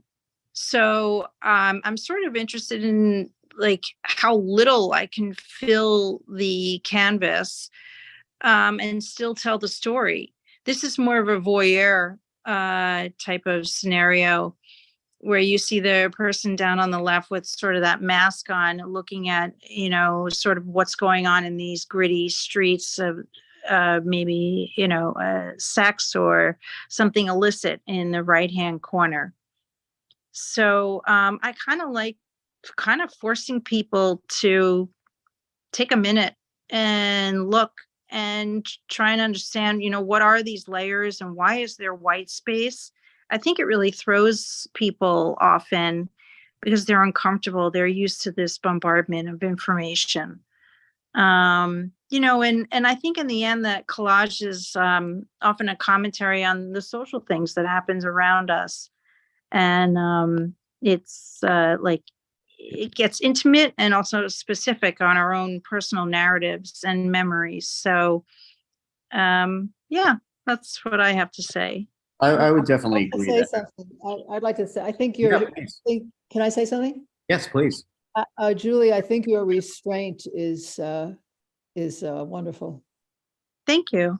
I think I think one of the issues with collage is that we all have so many things that we want to put in, that I think it takes a lot of courage and a lot of patience to not, you know, cover the whole space with everything. Because thank you. There's very often too much information for me, and I think the first one, especially, the white creates, your eye just fills in what could be there.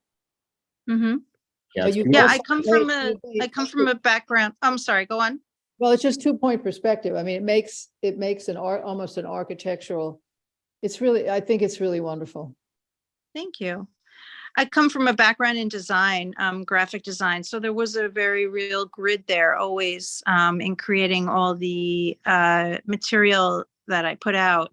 And so moving to collage, it was a nice freedom to not be forced to fill the page and to break the grid, but still find you know, a sense of balance and interest. And they're really nicely balanced, especially, you know, both of them, especially the first one. Thank you. Real beautiful balance to that. Thank you so much, Julie. It was wonderful to meet you, and thanks for participating. Thank you. See you again. Nice to see you. Thanks. Yes. You got it. I've got 2 pieces by Geraldine Popko. I know Geraldine mostly as a oil painter, so this is really nice to see some small abstracts from her. This one is called Wandering. The second one is called Murmurs. And this is also made with some text. Sarah Sandler. These are, I love these pieces mostly because I'm a music fan. These are made out of all little beads. This is a cassette tape. I think everyone here is old enough to remember those. And then the second one is a vinyl record. This is called Rainbow Groove. It's 10 by 10. It's pretty cool pieces. Two pieces by Karen Schaffer. This is called Spring 2. Karen does mostly collage work, I know her, but she's got some really, really wonderful textures that she creates with all different kinds of papers, a lot of rice papers. And then the second one is called Rock Water 2. Two pieces by John Scribner. This is a 3D piece. You really can't tell from here, but the soccer ball and all of the things hanging on it are lifted outside of the frame. This is called Carrier 2. The second one is called Bushka Twist. This one isn't a 3D though. All right, Elizabeth Shaffer. You got to unmute yourself and let me bring you up. Really pleased to have another piece by Elizabeth. Elizabeth works in mostly collage and then also some acoustic as well. Although this one is purely cut collage. So welcome, Elizabeth. Thank you very much. Can you hear me? I sure can. Thank you. Well, first of all, I want to thank you, Robert, again for your amazing support of me and other local artists. I'm looking forward to your encaustics call for art. I'm not on social media really myself, so I don't know. I hope that I can learn about this when it comes. I do send it through. If you're on my mail list, you'll get it. Oh, wonderful, wonderful. And also, yes, I haven't been able to work on encaustics very much recently because we got a new dog in May, and I was a little nervous about taking her over to my studio because the fume of, even though I have good ventilation there, I didn't want to subject her to fumes. But I'm going to ramp up the ventilation and take her over there soon. Let's see. With this is a third of a series of 3 collages I did. One was on dancers using a poem by Yeats, "Oh, brightening, how can we tell the dancer from the dance?" And a series of images of dancers. And a second one was on reflections with where I used foil and other images, reflections of in mirrors and glass and so on. And this one I was trying to suggest a movement of water. Some of the pieces in here are from my prints. One is from the cover of my chapbook, Wellsprings, and then various other images. I think you can probably see there's a Chagall couple down on the lower right-hand corner. So I really had fun with these. And it was actually, I did it, I think, before the pandemic, but then after the pandemic, so I called it Wave. But afterwards, I thought I'd been doing some volunteer work for the Democratic Party, and there was the movement, the Blue Wave movement, to try to get Democratic candidates on the ballot. So I kind of renamed it Blue Wave. And as a more optimistic, hope for future. And I noticed one of the other exhibitors mentioned their website, and I finally got an artist website up. So I thought I'd mention that it's just www.elizabethshaffer.com. So if anybody is interested in seeing my work, it's up there. Thank you very much. Oh, always a pleasure, Elizabeth. Thank you. And yeah, I'm looking forward to seeing what you come up with for the wax. I've always been a fan, especially doing caustic work. Wonderful. Which you can see on Artsy. Thank you so much, Elizabeth. I'll see you around. Wonderful. Thanks, Robert. Got it. Okay, I am going to bring up Nancy Deflon here, who is here in the studio. Are you seeing the? Just want to make sure you're seeing the right one. You seeing cats? Okay, great. Hi, Nancy. Hi. Thanks for being such a sport. Everyone, again, thanks for being such sports. I've do a lot of work. well, you got it. So this is a little different, but not so much for Nancy. I mean, Nancy, I know, is mostly a landscape artist. And then Landscape plus cats. yes, well, she's been fooling around with some cat images. Calling my art. Very loosely. No, yeah, I just always had this kind of fascination about cats, cat skills, and the 2 words and like that. And then I would see these postcards, that souvenir type postcards of greetings from the Catskills, and there would be cats sitting in the truck kind of thing, and cats. But then I saw these very classic pictures of Mr. Catskill and Mrs. Catskill, and these are these 2 cats here, the one on the bottom, no, the one on the bottom, and the one up there. And I thought, well, this is interesting because this has been something that's been going on for a long time. This is the artistic exploration, as it were, of cats and cats. And the weird thing is that this one, can't see it here, there's such a resemblance between this cat and our cat. The 2 top ones. Yeah. Physically, their faces. And so I've been doing this on and off for a while. And the first time I did it, I used a very classic picture of Catskill cat Right. sitting there.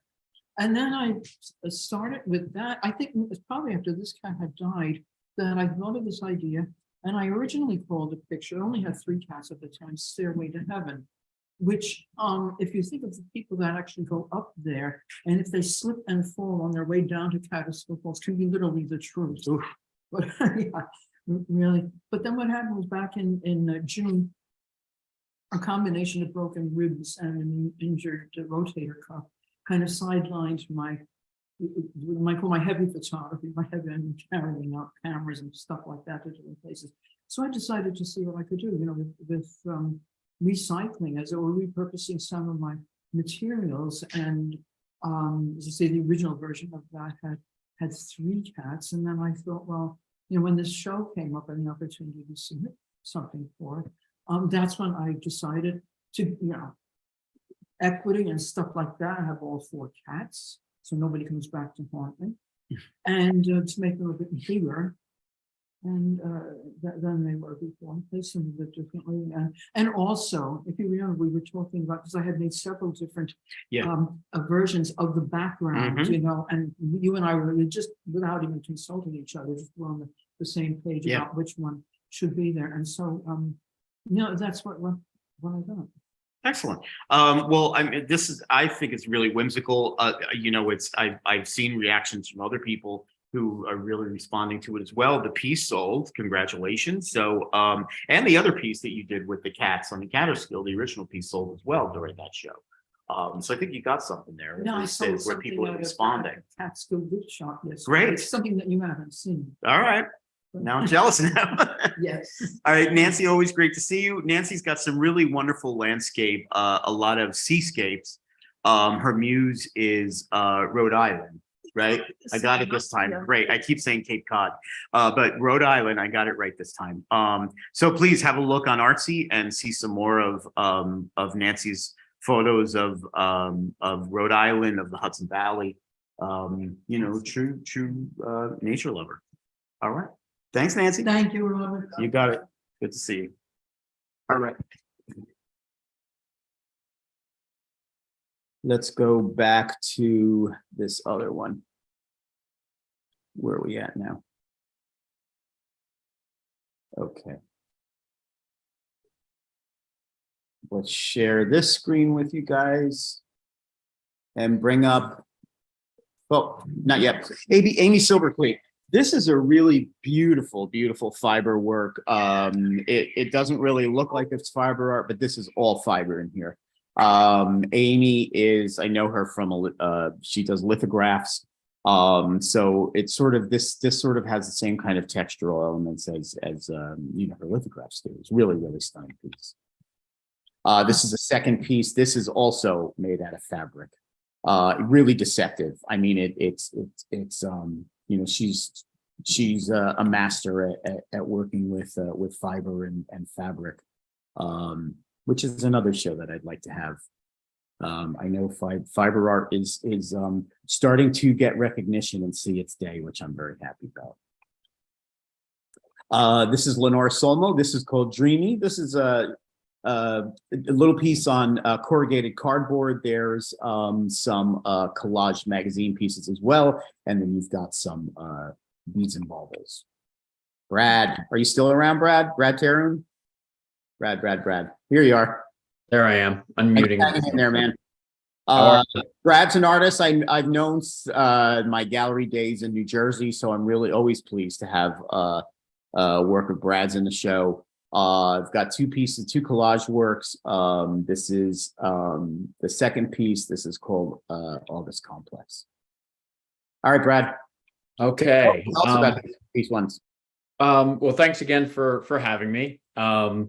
These are fairly recent. I kind of, you know, as far as a practice goes, I kind of go back and forth between having works that might be more planned out. But, you know, on the other hand of that, I've tried to be more spontaneous recently. So I think that, you know, the two sides of that coin kind of support each other. The whole thing for me, as far as working in collage, which is for a very long time, a long time, everything is found. I'm very driven by the images that I find, the materials that I find, kind of dictate where things are going to go. Juxtaposition, putting different textures together, different images together, and see what new things they make, you know. I guess thinking about lately being very concerned with some issues with the things that we're doing to the planet, climate change, examples too numerous to mention.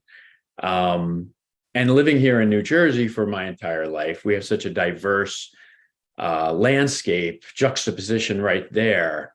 You know, I found that there's probably several pieces now the last several months, well, I'd say about probably half a dozen at least, where I'm like able to kind of think through some of these issues that we have, whether it's a, you know, very specific thing about, you know, sort of like the fires that, you know, that we've seen, or the floods lately are insane, or the waste, just the waste, you know. So, yeah, I mean, that's really what I'm kind of like allowing myself to kind of think through as I, you know, seek out these images that may find themselves together, obviously, with other images to communicate these ideas. It's really, I find that I need for myself, again, as use the P word again, practice. You know, I need to have something that I'm really concentrating on, you know, something that I'm really thinking about and putting thought into, and other things where I can be more spontaneous, a little bit more perhaps surreal, I guess you would say, and playful. That's a good word, I guess. I like that. You know, I mean, as I was saying before, I like art with a message, and these definitely, you know, convey the message of the world today. And I think the turmoil that we're in, you know, there's a little bit of whimsy to it. There's a lot of coolness to it, but, you know, it's some pretty serious stuff. And I think that you know, you get that point across really nicely with these.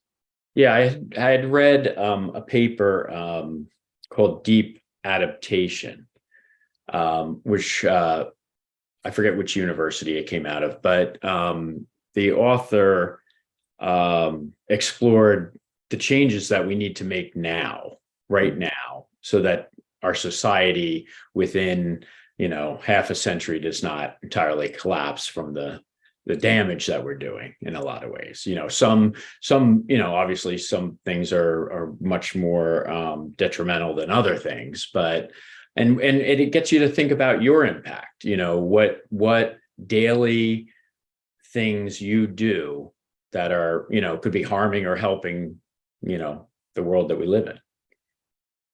Excellent. I wanted to give a little plug for Pro Arts New Jersey. If you're an artist in New Jersey, definitely check out Pro Arts. They're in Jersey City. They're a member organization, and they do a lot of really wonderful things for artists in New Jersey, exhibits. I was lucky to be a curator reviewing some portfolios for them a number of years back. Brad's involved in that, so please have a look. Where can they find it, Brad? Pro Arts? It's if you search Jersey City and Pro Arts, it'll come right up. All right. And just to piggyback on that, we have the big Jersey City Art Week coming up in a couple weeks in mid October, where Art Fair 14C and JCast, the Jersey City Artist Studio Tour, are being combined this year. So it's just a big to do. There's a lot going on. It's insane. We've been prepping, and I'm on for Pro Arts. I'm still on the board, still on the exhibition committee. We're doing a lot of planning and preparing for that. Excellent. I'll try to come down for it. Yeah, definitely. Brad, always a pleasure. Thank you. Thank you, sir. All right, man. So maybe I'll see you at Red Bank. Yeah. Come on. All right. I'm going to bring up Linda Turner. Linda, thank you so much for hanging in there. Been running a bit over schedule. So I want to get you in before I don't know if the meeting ends or not, but welcome, Linda. I love you. They're small, but I think they're really, really effective and deceptive. I mean, you can't really tell that they're collage unless you look real close. So welcome. Thank you, and I'm excited to be a part of the show, and it's nice to virtually meet you. So this is part of it. Well, so first of all, I was a textile designer, home product pattern designer for about 20 years. I'm an art psychotherapist now, along with being a visual artist. So those two things seem to inform everything that I do, along with the reasons that one becomes a psychotherapist, because lots of interest and working through things. So my work tends to be very personal, but also very socially conscious. And these two pieces are from a series called Similar Yet Different. And this piece is called One Life. And all of them are about the intersection of I'm going to say sperm and egg, two things coming together to create something different. And then all the color on top of it is what happens to us. It's hope, it's pain, it's beauty, it's life. And I think a lot about hope and trust and belief in humanity. I hope that's a good thing to do at this point in time. It's a little, questionable, but the yellow, I've been finding putting yellow in my work is always this sense of sun and light and life and hope. So that's really in a nutshell. This piece is about two different lives. We start off the same. Underneath, you can't see it because it's all covered over, and then things happen, and what happens to each of us impacts how we live our lives, how we move forward, and that's what I am exploring in this particular series. Now these are cut pieces that are on panel, and then are they painted over, or they're? Yes, yeah, they are actually cut magazine pieces. When I use images, it's always about the color or texture on it. It's never about the image itself. And so, yeah, so they're all cut and then woven, and then I paint over them. And they're on the small one's on paper and this is on canvas. Great. Yeah, and then the paper one is on wood panel. On a board, yeah. Great.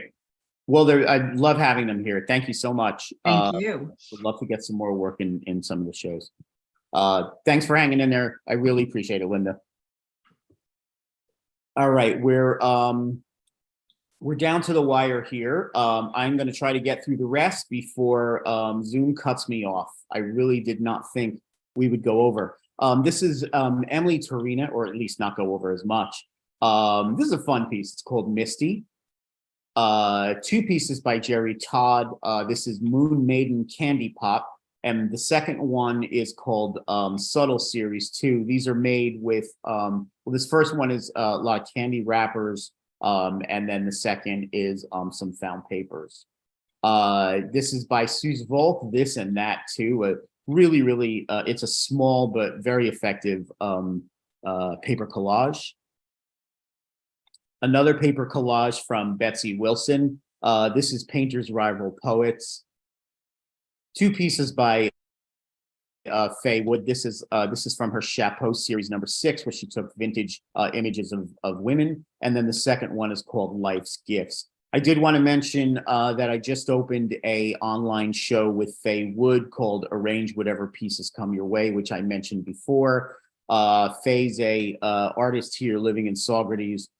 There's some of her collage works here, including the rest of the Chapeau series. She does some really stunning sculpture with found objects. This is from her Cut Garden series, and then she's got these really stunning little sculptural pieces from her COVID circus, where she actually took galvanized coated wire and stitched them, knitted them together to create this, which went over the armature of the models. Okay, we have another fiber piece by Kathy Pure Wright, and then 2 pieces by Mimi Young. As you can see, both of these pieces, there's little elements that sort of spill out over it's on board. And then this is the second piece. Wonderful, wonderful colors. Okay, that's it for the show. I wanted to tell you about what we have coming up, or what I have coming up at the gallery in October, November. Not sure if you know who Linda Mary Montano is, but Linda is known for her performance art. In the 70s, she had tied herself to another artist for a year by an 8-foot rope. They lived together. Although they couldn't touch. So that was a real exploration in relationships. She's done performance pieces where she explored the 7 chakras and their colors, and spent each year of 7 years surrounding herself with that one particular color, eating just food of that one color. She's done some pretty interesting things. So we're celebrating her life. She's in her 80s. She lives here in Saugerties, longtime resident of Saugerties. If you come into Saugerties for the Montano shoe store, people come around for miles to this shoe store. Her father is one of the founding fathers. Anyway, so we're celebrating Linda's life in October and November. Myself and Shout Out Saugerties, now called Shout Out, at the gallery here. We are going to be taking back the 14 Stations of the Cross, or exploring them in a different way. Linda was born and raised Catholic, although she's not really a practicing Catholic now. She does hold the values of Catholicism in her everyday decision making, including the 14 Stations of the Cross, which is 14 little vignettes of Christ's journey from through his execution and resurrection. So she's working with 14 artists who are creating new stations of the cross that have been contemporized to include things such as feminism, body dysmorphia, bullying. So that's going to be at the gallery, the 14 pieces, with a new crucifix that Linda's making. I'm not sure what it's going to be yet, but I'm very excited to see what it's going to be. Part of the wall, we're going to have people write down their prayers and we'll put them on the wall. We'll also have a little confessional booth where you can write down your confessions and put them in a secure box, and we'll be burning them at the end of the event. Please look on my Artsy site. Here you'll see more information about it, including a whole lineup of events that we have coming up. There's going to be, well, first of all, let me just tell you about the rest of the art. We sent out a call for art with the theme of art equals healing. Many years ago, Linda lost her husband to a pretty violent murder. So ever since then, her art has been a source of healing, exploring, healing through art. So the theme of the open call was art equals healing. So we asked for people to submit work of their interpretation of art equals healing and/or works that celebrate Linda's life. So we got a really nice collection of visual arts. There's some wall hangings, some sculptures. We're turning the library in the Lamb House into a screening room where we'll be showing some performance pieces, some spoken word, some film pieces, all on a loop. So that's over at the Lamb House, which is around the corner from Emerge Gallery. On opening night, we are going to all start the opening at the Lamb Center, where Linda's going to be dressed as Mother Teresa, where she's going to be blindfolded, and then there is going to be a procession leading her from the Lamb Center to Emerge Gallery. There's going to be some drummers, Tibetan dancers. There's going to be a whole group of artists to sort of lead her through the streets. We're going to make a stop over at JJ Newberry, where we've got two works being exhibited by Stephen Whistler and Sabine Rackwell, who are some two wonderful artists new to Socrates that have pretty established careers as installation artists.